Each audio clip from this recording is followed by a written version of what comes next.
Government అంటే ప్రతిపక్షాల వాళ్ళకి కూడా ఒక మెసేజ్ ఇవ్వాలి అధ్యక్ష. ఏదో అంటారు కదా, చింత చచ్చిన పులుపు చావదు అని. రోడ్డు మీదకి వచ్చి ఇంకో పదం ఉంటుంది, ఏమీ లేనాక ఎగిరెగిరి పడుతుందని. ఈరోజు 150 సీట్ల నుంచి 11 సీట్లకి దిగజారు చేసిన ఇంకా రోడ్ల మీదకి వచ్చి ఒక్కొక్కడు కత్తులు పట్టుకొని రోడ్ల మీద కేకులు కట్ చేసుకొని రపారపమంటూ మాట్లాడితే చూస్తూ ఊరుకోవడానికి ఇక్కడ ఉన్నది జగన్మోహన్ రెడ్డి కాదు అధ్యక్ష, హింసను ప్రేరేపించడానికి. ఇక్కడ ఉన్నది చంద్రబాబు నాయుడు గారు.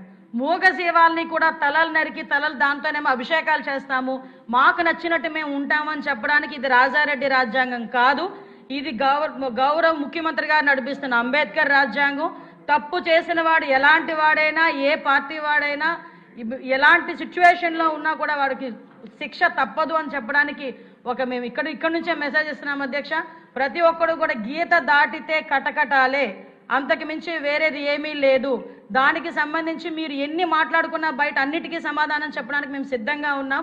లా అండ్ ఆర్డర్ విషయంలో ఉపేక్షించే పరిస్థితి లేదు అని చెప్పడానికి మరొకసారి గౌరవ ముఖ్యమంత్రి గారి తరఫున బూతులు అదొక్కటి చెప్పేస్తాను, మళ్ళీ ఎత్తారండి.